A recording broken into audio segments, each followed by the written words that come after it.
أعوذ بالله من الشيطان الرجيم بسم الله الرحمن الرحيم يعتذرون إليكم إذا رجعتم إليهم قل لا تعتذروا لن نؤمن لكم قد نبأنا الله من أخباركم۔ آج 11واں روزہ ہے تو 11ویں پارے کا مختصر خلاصہ بیان کیا جائے گا۔ غزوہ تبوک سے واپسی پر جب اللہ کے محبوب تشریف لائے تو بعض منافق جو ہے طرح طرح کے عذر پیش کرنے لگے کہ ہمارے پاس یہ عذر تھا، یہ عذر تھا۔ تو اللہ رب العزت نے اس کا نقشہ ذکر کر دیا، فرمایا اے محبوب جب آپ لوٹیں گے یہ آپ کے پاس آئیں گے عذر کرنے کے لیے، آپ ان سے کہہ دو کہ تم عذر پیش نہ کرو، اللہ رب العزت نے ہمیں تمہارے بارے میں خبر دے دی ہے، اور ان قریب تمہارے عمل بھی اللہ تمہارے عمل دیکھ رہا ہے، رسول بھی دیکھ لیں گے، پھر جو ہے تم لٹائے جاؤ گے اس ذات کی طرف جو غیب اور حاضر کو جاننے والی، پھر وہ خبر دے گی تم کو جو کچھ تم کیا کرتے تھے۔ تو بعد جو ہے یہ کافر طرح طرح کے یہ باتیں کرتے تھے، اور آگے فرمایا کہ دیہاتی بعض جو ہے دیہات کے بعض لوگ وہ ہیں جو مال خرچ نہیں کرتے اللہ کے راستے میں، اگر خرچ کرتے بھی ہیں تو اس کو تاوان سمجھتے ہیں، ٹیکس سمجھتے ہیں، اور بعض وہ ہیں دیہات میں سے جو اللہ پر بھی ایمان لاتے ہیں، آخرت کے دن پر بھی ایمان لاتے ہیں، اور جو ہم نے ان کو دیا اس میں سے خرچ بھی کرتے ہیں اللہ کی قرب حاصل کرنے کے لیے۔ تو فرمایا کہ یہی ہے اللہ ان کو اپنی رحمت میں داخل کرے گا اور وہ بخشنے والا رحم کرنے والا ہے۔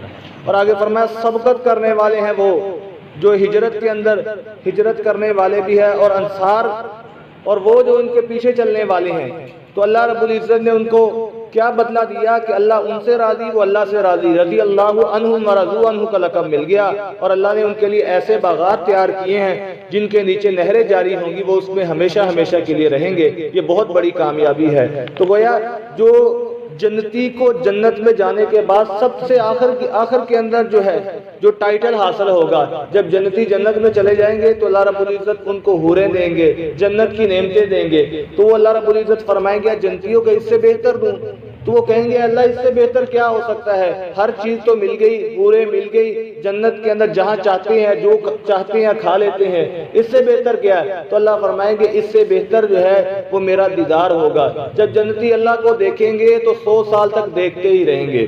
پھر اس کے بعد اللہ رب العزت فرمایا جنتیوں اس سے بہتر بھی کوئی چیز دوں، تو وہ کہیں اللہ اس سے بہتر کیا ہے؟ فرمایا اس سے بہتر جو ہے وہ میری رضا ہے، میں تم سے راضی اب کبھی ناراض نہیں ہوں گا۔ تو صحابہ کرام کو وہی رضا جو ہے وہ اللہ رب العزت نے دنیا میں عطا کر دی کہ وہ اللہ سے راضی، اللہ ان سے راضی۔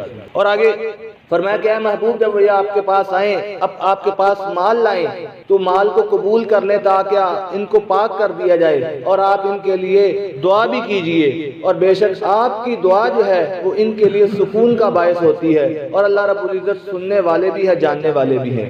اور فرمایا کہ وہ لوگ جنہوں نے مسجد ضرار بنائی نقصان پہنچانے کے لیے، ایک راہب تھا جس کا نام ابو عمر تھا، منافق تھا، جب مدینہ کے اندر حضور تشریف لے کر گئے، ہجرت کر کے گئے، اب یہ وہاں سے بھاگ گیا، مکہ کے اندر گیا، پھر ادھر سے چلا گیا، پھر اس نے مکہ والوں کو کہا کہ تم نے جو ہے یہاں جو ہے تم ایسا کرو منافق بن کے زندگی گزارو، کافر بن کے تم ایمان والوں کا مقابلہ نہیں کر سکتے، اس لیے ایمان والوں کو اتنا کافروں نے نقصان نہیں پہنچایا جتنا منافقوں نے پہنچایا، اور اس لیے منافق کی سزا کیا بتائی؟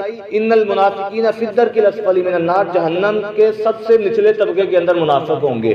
اور تو یہ منافق جو ہے تھا، تو اس نے کہا پھر اپنے گھروں کے اندر رہ کر بھی تم نہیں کر سکتے، تم ایسا کرو ایک مسجد بنا لو، اور ان کا یہ ارادہ منصوبہ یہ تھا کہ اللہ کے محبوب کو افتتاح کے لیے بلائیں گے، حضور جب آئیں گے ہم اوپر سے دیوار معاذ اللہ گرا دیں گے اور اللہ کے محبوب کو ہم شہید کر دیں گے، ان کا یہ منصوبہ تھا۔ تو اب یہ اللہ کے محبوب کے پاس بار بار اطلاع آنے لگی کہ ہم نے مسجد بنائی، آپ اس کا افتتاح کرو۔ تو حضور جب تشریف لائے تو اللہ نے جبریل امین کے ذریعے ساری آپ کو بات بتا دی، تو اللہ نے حضرت علی کو بھیجا، شیر خدا کو بھیجا، اور صحابہ کو بھیجا کہ جاؤ جا کر اس مسجد کو جا کر گرا بھی دو جس کو مسلمانوں کے نقصان کے لیے بنایا گیا، اور اس کو گرا دو اور اس کی جا کر اس کی بنیادیں کھیڑ کر وہاں آگ جلا دو۔ تو معلوم ہوا جو کافر اس غرض سے مسجد بنا کر دے تاکہ مسلمانوں میں ٹوٹ پھوٹ پیدا ہو کہ ایسی مسجد کو مسجد کہنے کا بھی حق نہیں ہے، اس لیے جو قادیانی جو دائرہ اسلام سے خارج ہے کوئی بھی اپنی عبادت کو مسجد نہیں کہہ سکتے۔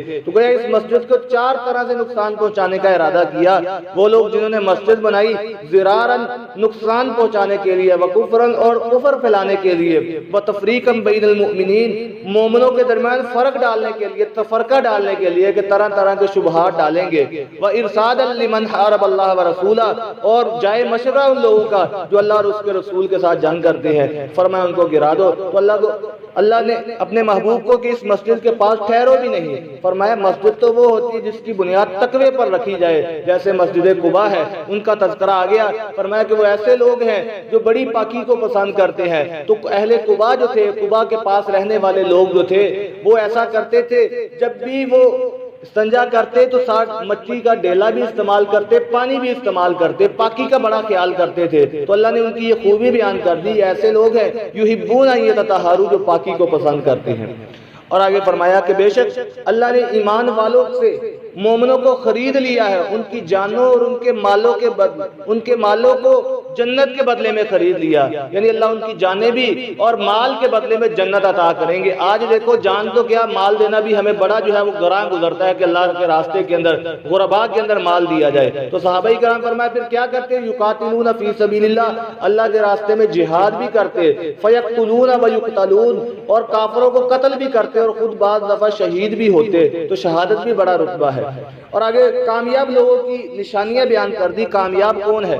فرمایا التائبون، جو توبہ کرنے والے ہیں، عابدون، اپنے رب کی عبادت کرنے والے ہیں، حامدون، حمد کرنے والے ہیں، سائحون، روزہ رکھنے والے ہیں، الراکعون، رکوع کرنے والے ہیں، الساجدون، سجدہ کرنے والے ہیں، الآمرون بالمعروف والناہون عن المنکر، امر بالمعروف اور نہی عن المنکر کرنے والے ہیں، اچھی باتوں کا حکم دینے والے، بری باتوں سے روکنے والے ہیں، والحافظون لحدود اللہ، اللہ کی حدود کی حفاظت کرنے والے ہیں۔ تو ان کو انعام کیا ملے گا؟ بشر المؤمنین، ایسے مومنوں کے لیے فرمایا مومنوں کو خوشخبری دے دیجیے۔ اور آگے اللہ کے نبی کو حکم ہے، فرمایا کہ مشرکوں کے لیے دعا نہ کریں، چاہے وہ قریبی رشتہ دار ہی کیوں نہ ہو۔ گویا مشرک جو کفر پر ہی دنیا سے چلے جائے، اس کے لیے دعا نہیں کی جائے گی۔ اور آگے فرمایا اے ایمان والو، وعلی الثلاثۃ الذین خلفوا، یہاں 3 صحابی جو تھے یہ بھی غزوہ تبوک کے اندر نہیں جا سکے تھے۔ ان میں سے ایک کا نام حضرت کعب بن مالک، حضرت ہلال بن امیہ اور مرارہ بن ربیع رضی اللہ تعالیٰ عنہ، یہ 3 صحابی یہ بھی نہیں جا سکے۔ جب منافقین نے آ کر عذر پیش کیے نا، کسی نے کیا عذر کر دیا، وہ بچ گئے، تو حضرت کعب بن مالک کہنے میرے ذہن میں بھی یہ خیال آیا کہ یہ تو دیکھو انہوں نے عذر جھوٹ بولے، یہ بچ گئے، تو میں بھی کہیں ایسا نہ ہو میں بھی بچ جاؤں۔ تو کہا کہ جھوٹ بولوں تو بولوں کس کے سامنے؟ اللہ کے نبی کے سامنے؟ یہ تو ہو نہیں سکتا، اللہ کے محبوب کے سامنے میں جھوٹ بولوں۔ اور جا کر انہوں نے سچ بیان کر دیا اور کہا کہ یا رسول اللہ کے محبوب نے فرمایا تم جنگ کے اندر کیوں نہیں گئے؟ فرمایا یا رسول اللہ ہم سے غلطی ہو گئی۔ تو اللہ کے محبوب ان سے ناراض ہو گئے اور 50 دن تک ان سے بات نہیں کی۔ اللہ کے نبی نے بھی بات نہیں کی، صحابہ بھی بات نہیں کرتے تھے، اور حتیٰ کہ ان کی بیویوں کو حکم دیا گیا کہ اپنے ماں باپ کے گھر چلے جاؤ، یہ اکیلے ہی آتے اللہ کے محبوب کی طرف دیکھتے، حضور چہرہ پھیر لیتے۔ اب یہ ناراض تھے، اللہ کے محبوب ان سے ناراض ہوئے، پھر جو ہے یہ اپنے رب کو بار بار مناتے رہے، روتے رہے۔ تو اللہ رب العزت نے پھر ان کے بارے میں یہ آیت نازل فرما دی، وَعَلَى الثَّلَاثَةِ الَّذِينَ خُلِّفُوا، جو جنگ کے اندر 3 پیچھے رہ گئے تھے۔ تو اس سے ایک بات یہ معلوم ہوئی کہ بیویاں بھی دیکھو ان کو چھوڑ کر چلی گئی، کہ بیویوں کو اپنے خامد بعد کے اندر پہلے اللہ کے نبی عزیز تھے۔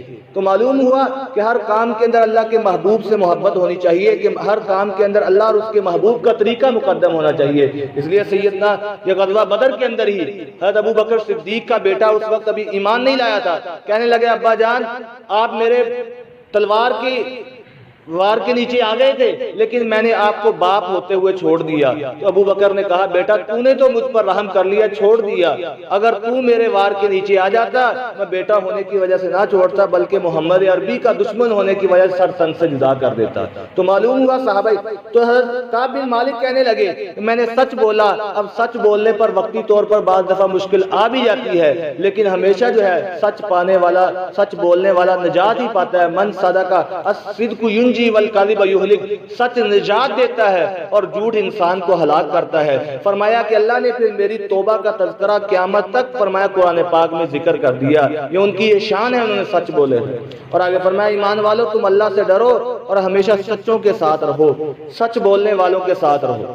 اور آگے ایمان بعض لوگوں کے فرمایا جب بھی قرآن کی کوئی سورت نازل ہوتی ایمان والے جو ہیں وہ کہ ان کا ایمان زیادہ ہو جاتے اور کافر جو ہے ان کا کفر زیادہ ہو جاتا ہے، وہ اس کا انکار کرتے ان کا کفر اور بڑھ جاتا ہے۔ پھر لوگوں کی ایک خوبی اور آگے یہ سورۃ توبہ کی آخری آیتیں جو ہے یہ بڑی محبوب ہے۔ فرمایا تم ایک رسول آئے، تمہارے پاس رسول آئے تم ہی میں سے جو تم کو تمہارے بارے میں بڑے ہی معزز ہیں اور اللہ اور تمہارے بارے میں بڑی ہی جلدی کرنے والے ہیں اور بڑا رحم کرنے والے ہیں، بڑا اور بڑے نرم دل ہیں۔ تو اللہ کے محبوب اپنی امت پر بڑا رحم کرنے والے، اس لیے اللہ کے محبوب نے فرمایا کہ میرا دل چاہتا ہے کہ میں جو ہے عشاء کی نماز کو مؤخر کروں، رات دیر کو پڑھوں، لیکن مجھے اپنی امت کا خیال آ جاتا ہے، امت کی وجہ سے میں ایسا نہیں کرتا۔ فرمایا کہ میں نماز شروع کرتا ہوں تو میرا دل چاہتا ہے کہ رات کو لمبا کروں، لیکن میں دیکھتا ہوں کہ میرے پیچھے جو ہے بوڑھے بھی ہیں، کمزور بھی ہیں، بیمار بھی ہے، تو میں اپنی قرات کو ہلکا کر دیتا ہوں۔ تو اللہ کے محبوب کی فرمایا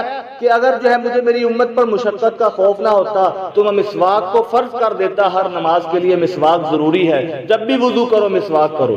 تو آگے سورۃ یونس جو ہے اس کی شروع والی آیتوں کے اندر جو ہے وہ اللہ رب العزت کی وحدانیت کا ذکر ہے کہ اللہ نے آسمان زمین کو 6 دن میں پیدا کیا، پھر عرش پر مستوی ہو گیا، تمام کاموں کو انجام دینے والی ذات وہی ہے جس نے سورج کو روشن بنایا اور چاند کو نور بنایا اور اس کی منزلیں طے کر دی تاکہ لوگ جو ہے سالوں کا حساب کر لیں، تو اب چاند کی تاریخ لوگ معلوم کر لیتے ہیں، یہ اللہ رب العزت نے فرمایا۔ اور فرمایا دن اور رات کا مختلف ہونا، اس کے اندر بھی عقل والوں کے لیے، تقوی اختیار کرنے والوں کے لیے نشانیاں ہیں۔ آگے انسان کی فرمایا جس طرح انسان دنیا کے اندر جو ہے جلدی کرتے ہیں، کوئی عہدہ حاصل کرنے کے لیے جلدی کرتے ہیں، فرمایا کہ اگر اللہ رب العزت بھی جس طرح یہ جلدی کرتے، اللہ ان کی گناہوں کی وجہ سے ان کو اگر عذاب دینے کے اندر جلدی کرے تو فرمایا پھر ان کو بہت جلدی ہی موت دے دی جائے، ہر انسان پکڑے جائے۔ لیکن اللہ رب العزت نے پھر انسانوں کی ایک خصلت ذکر کی کہ جب انسان کو کوئی تکلیف پہنچتی ہے تو اپنے رب کو لیٹے ہوئے، بیٹھے ہوئے، کھڑے پکارتا ہے، اے اللہ، اے شفا دے، اللہ کو پکارتے ہیں۔ لیکن جب ہم تکلیف کو دور کر دیتے ہیں تو وہ ایسا ہو جاتا ہے جیسے اس نے کبھی ہمیں پکارا ہی نہیں تھا، بالکل بدل جاتے ہیں۔ تو فرمایا کہ ایسا نہیں ہونا چاہیے، بلکہ انسان خوشی کے اندر بھی، غمی کے اندر بھی اللہ کو یاد رکھے۔ اور ایک جگہ پر آتا ہے جو بندہ غمی کے اندر اور خوشی کے اندر اللہ کو یاد رکھتا ہے تو اللہ غمی کے اندر اس بندے کو اکیلا نہیں چھوڑتے، تنہا نہیں چھوڑتے۔ اور آگے فرمایا جب ہم اپنے بندوں کو کچھ پہنچا دیتے ہیں تو وہ خوش ہو جاتے ہیں، اور جب ان پر کوئی آزمائش آتی ہے تو پھر طرح طرح کی باتیں کرنا شروع کر دیتے ہیں۔ اور آگے فرمایا دنیا کی زندگی کی مثال تو پانی کی طرح ہے جس کو ہم نے آسمان سے اتارا، پھر اس پانی کے ذریعے نباتات اگتی ہے، لوگ کھاتے ہیں، پیتے ہیں، لوگ بڑا خوش ہو جاتے ہیں اور دیکھنے والوں کو بڑا اچھا لگتی ہے کہ فصل پک گئی۔ پھر اچانک جو ہے ایک دم سے کوئی ہوا آتی ہے، بالکل اس کو ختم کر دیتی ہے۔ فرمایا ایسے ہی لوگ دنیا کے اندر آتے ہیں، لوگ سمجھتے ہیں ہم ہمیشہ رہیں گے، جوانی آ جاتی ہے کہ ہم ہمیشہ رہیں گے، اب طاقت بھی ہے، مال بھی ہے، پھر اچانک اللہ کی طرف سے بلاوا آتا ہے، پھر فرمایا انسان کے ہاتھ کچھ نہیں رہتا، ہر چیز جو ہے وہ چلی جاتی ہے۔ اور آگے فرمایا آپ ان سے کافروں سے پوچھو کہ آسمان اور زمین میں جتنی بھی مخلوق ہے ان کو رزق دینے والا کون ہے؟ کیا کان پیدا کرنے والے کون ہے اور آنکھیں بنانے والے؟ مردہ کو کون ہے جو مردہ کو زندہ سے، زندہ کو مردہ سے نکالتا ہے؟ اور کون ہے جو تمام کاموں کی تدبیر کرتا ہے؟ تو یہ ضرور کہیں گے اللہ۔ تو آپ کہو کہ تم اللہ سے ڈرتے کیوں نہیں؟ تو کافر جو ہے وہ اللہ کو مانتے تھے لیکن اللہ کی نہیں مانتے تھے۔ آج بھی یہی ہے کہ ہم اللہ کو مانتے ہیں کہ اللہ ہے لیکن اللہ کی نہیں مانتے، رسول کو مانتے ہیں، رسول کی نہیں مانتے۔ حالانکہ نجات جو ہے وہ اللہ کی ماننے کے اندر، رسول کی ماننے کے اندر ہے۔ اور آگے فرمایا اور یہ قرآن جو ہے یہ جو محض قصے کہانیاں نہیں ہے بلکہ یہ تمہارے سامنے یہ ہدایت ہے، یہ قرآن پاک پڑھو گے تم کو ہدایت مل جائے گی۔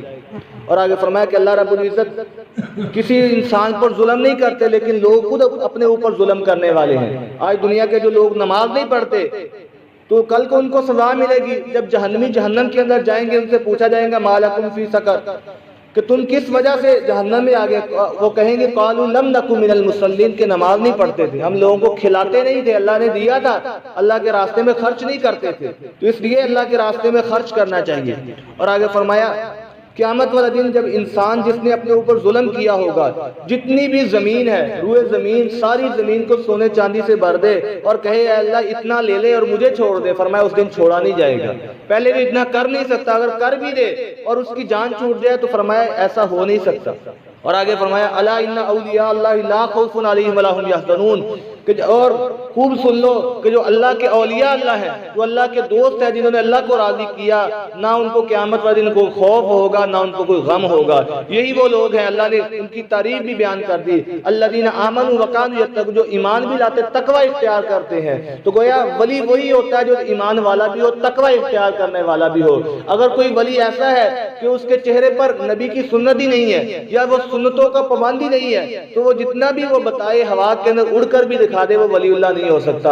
اس لیے اللہ نے خود بتا دیا کہ جو ایمان والا ہوگا اور تقوی اختیار کرنا والا ہوگا۔ فرمایا دنیا کی زندگی میں بھی خوشخبری ہے اور آخرت میں بھی ان کے لیے کوئی خوشخبری ہے، اور اللہ کے کلمات کے اندر کوئی تبدیلی نہیں ہے، تو یہ بہت بڑی کامیابی ہے۔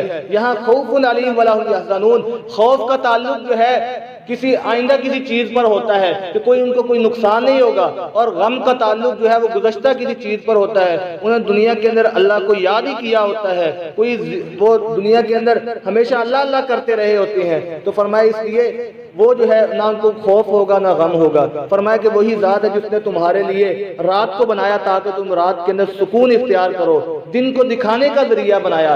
اگر ساری رات ہی رات ہوتی تو لوگ کام کیسے کرتے، اور دن ہی دن ہوتا تو لوگ آرام کیسے کرتے؟ تو اللہ نے رات کو سکون کا ذریعہ بنایا۔ رات ہوتی ہے تو پرندے بھی اپنے گھونسلوں میں چلے جاتے ہیں، جانور بھی آرام کرتے ہیں، انسان بھی آرام کرتے ہیں۔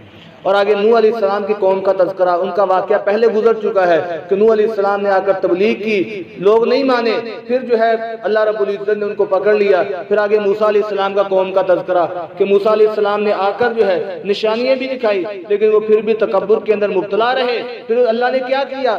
پھر ان کو پانی کے اندر جو ہے فرعون کو اور اس کے جو لشکر جو تھا اس کو پانی کے اندر غرق کیا۔ جب پانی کے اندر ڈوبنے لگا تو فرعون کہنے لگا کہ اب جو ہے میں بنی اسرائیل کے رب پر بھی ایمان لاتا ہوں، میں فرما بردار بھی بنتا ہوں۔ تو اللہ نے فرمایا الآن وقد عصیت قبل وکنت من المفسدین، اب ایمان لاتا ہے، اس سے پہلے تو نافرمانی کرتا تھا۔ تو گویا نزع کی حالت جب انسان فرشتوں کو دیکھ لے، اپنے موت کو دیکھ لے، اس وقت کلمہ پڑھنا انسان کو فائدہ نہیں دے گا، اور اس سے پہلے جو ہے فرمایا اگر ایمان لے آیا اور دو آنسو بہا دیے، پکی توبہ کر لی، تو اللہ سارے گناہوں کو معاف کر دیں گے۔ اور آگے اور پھر اللہ رب العزت فرماتے ہیں فَالْيَوْمَ نُنَجِّيكَ بِبَدَنِكَ، اب تیرے بدن کو ہم بچا کے رکھیں گے، بعد والوں کے لیے عبرت بنائیں گے۔ آج بھی دیکھو اس کی لاش جو ہے وہ مصر کے عجائب خانے کے اندر پڑی ہوئی ہے عبرت کے لیے، یہ عبرت کے لیے ہے، لیکن لوگ سیر و تفریح کے لیے جاتے ہیں دیکھنے کے لیے، تو اس کو عبرت حاصل کرنی چاہیے۔ یہ وہ ہے جو اپنے آپ کو ربکم الاعلی کہتا ہے، میں تمہارا بڑا رب ہوں معاذ اللہ، تو اللہ نے پھر اس کا کیا انجام کر دیا۔ اور آگے فرمایا اے لوگو کیا تم جو ہے میرے دین کے بارے میں شک کرتے ہو، لہذا شک نہ کرو، اور فرمایا کہ ہمیشہ قائم رہو، دین مبین کے لیے قائم رہو۔ اور اللہ کے علاوہ فرمایا کہ تم ان لوگوں کو بلاتے ہیں جو نہ تمہیں نفع دے سکتے ہیں نہ نقصان پہنچا سکتے ہو، اگر تم ایسا کرتے ہو تو فرمایا تب جو ہے تم ظالموں میں سے ہو جاؤ گے۔ اگر اللہ تمہیں نقصان پہنچانا چاہے کوئی اس تکلیف کو دور کرنے والا نہیں، اور اگر اللہ خیر پہنچانا چاہے تو کوئی تکلیف دینے والا نہیں۔ ساری قوم جمع تھی، نمرود اور اس کا لشکر جمع تھا ابراہیم کو تکلیف پہنچانے کے لیے، لیکن اللہ اس کو بچانا چاہتے تھے۔ 40 دن تک آگ کے اندر اللہ رب العزت نے ابراہیم کو بچا کر دکھایا، اور فرمایا محبوب آپ اتباع کیجئے جو آپ کی طرف وحی کی جاتی ہے، اور صبر کیجئے یہاں تک کہ اللہ کا فیصلہ آ جائے، اور وہ بہترین فیصلہ کرنے والا ہے۔